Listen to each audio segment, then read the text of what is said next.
Hello, welcome back to another episode of John the PM, where we believe that managing projects is not just a job, but a way of life.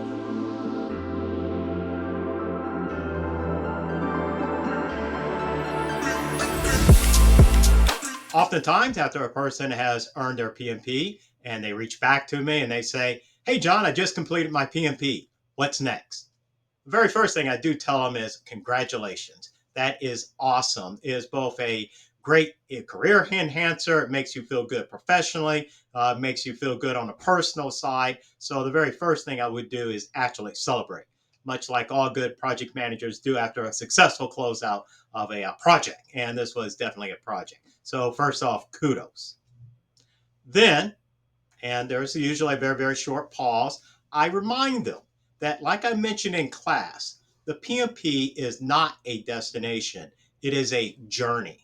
So, congratulations on earning your black belt. Congratulations on earning your Eagle Scout. Congratulations on earning your terminal degree.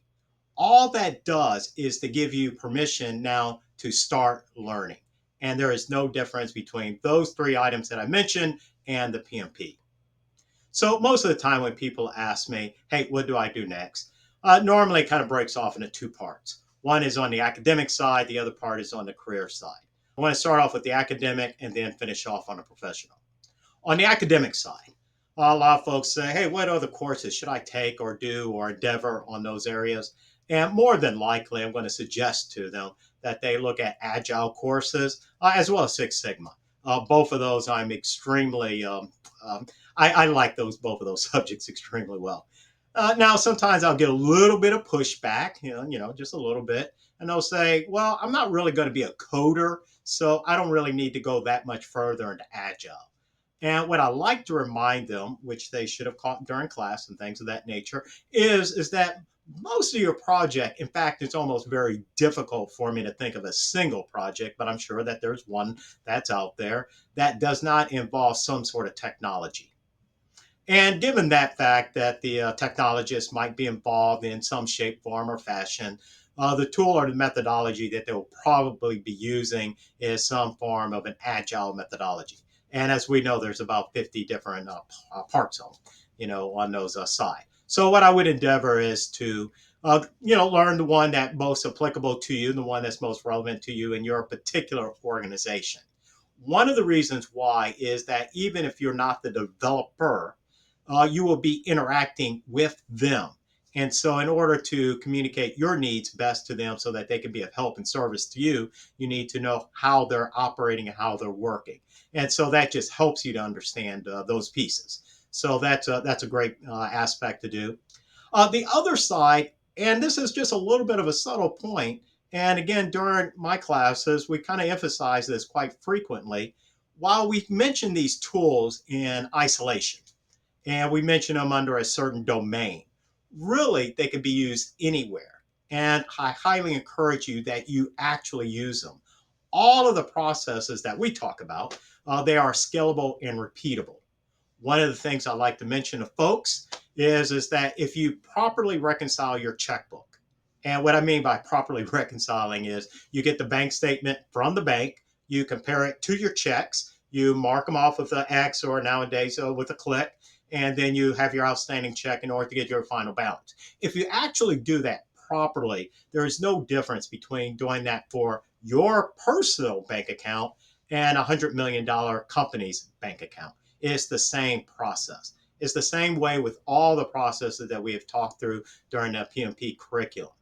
Why am I mentioning this? The same thing applies to Agile as well as the Six Sigma, just as a matter of fact. On the Agile, and I'm just going to take one tool that's fairly common, is the stand-up meeting. Now, it is true that Agile got its forefront basically from the software community. And so a lot of folks believe that, hey, only the coders can use this. Awesome. But you can also use it elsewhere in your life. So, for example, on the stand up meeting, which you should do, on a daily basis, as we know, there's basically three parts traditionally. What did I do yesterday? What am I doing today? And what's in my way? And what is the leader looking for or listening for? What's in my way? That essentially becomes their work list that day. So just on an academic side, just on, learning those agile processes and then using them is always a great thing to do. Let's talk about Lean Six Sigma since I just mentioned that. Again, there's a lot of different tools. I love the methodology. I grew up on it, on those areas, so I'm certainly not any stranger. And of course, we do, provide instruction in that. So, obviously, I'm pretty vested in it. So there's one particular tool that I'll just mention real quick, and it's the 5 S's. Sort, set in order, shine, standardize, and the last one is going to be sustained. So the 5 S's are sort, set in order, shine, standardize, and sustain.